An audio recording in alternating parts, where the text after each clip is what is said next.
I don't need to get an A because D's get degrees. Everyone is cheating their way through college. That is the title of the New York Magazine article from a few days ago talking about AI in college. But as a former high school teacher who retired in June of 2024, I can tell you that AI is all throughout high school, probably middle school as well. I'll tell you how I tried to prevent my students from using ChatGPT my last few years of teaching and how the essays I got from this method were better than I had ever expected. The article talks about a survey of 1,000 college students and how 90% of them admit to using ChatGPT to get their assignments done. And the reasons range from being used to using ChatGPT because it's been in their lives for 3 or 4 years, and so they always go to it as a starting point. And some admitted that they use it as a starting point, but then it becomes so good that they just take the whole paper from ChatGPT.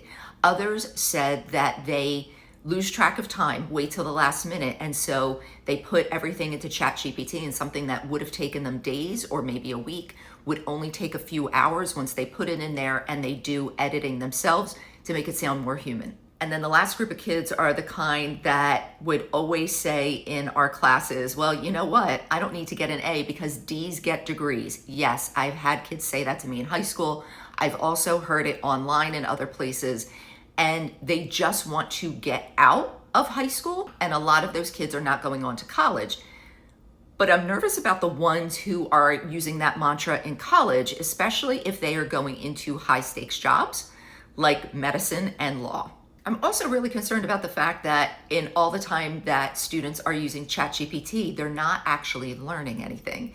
They're not thinking critically. They're not making inferences. They're not analyzing anything. They're not exercising their brain and finding out how to use and hone those skills that they can then transfer to a career later in life. AI is here to stay, and as educators, I think we need to have more lessons on how to use AI responsibly and as a jumping point instead of using it as a tool to think for them or to write for them. So here was my attempt to fight against this issue. Is it perfect? No, but it was the best that I could do with the tools that I had.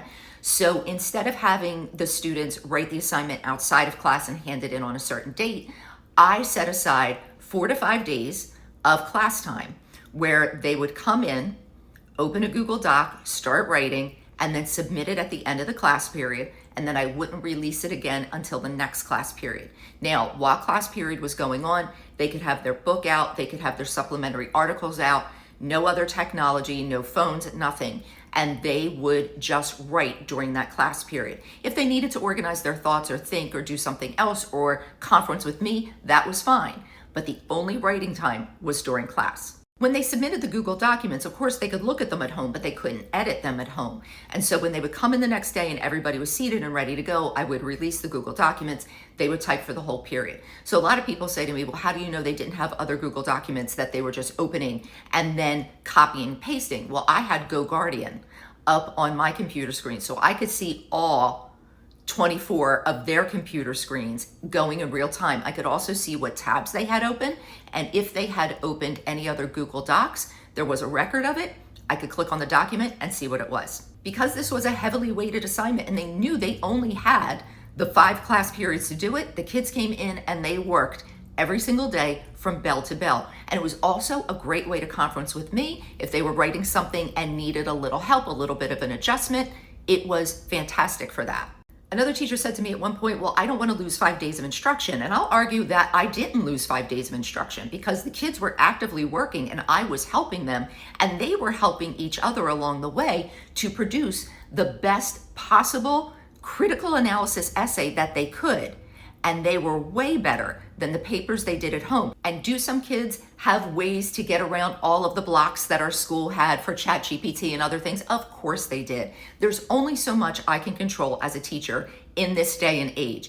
I did the best I could, and it got the best results for my students that I had ever seen. And if you don't have Chromebooks and GoGuardian, have them write it by hand, collect it at the end of the period, hand it back the next day at the beginning of the period, keep doing that until you get the full paper done. It's not perfect, but it's an attempt.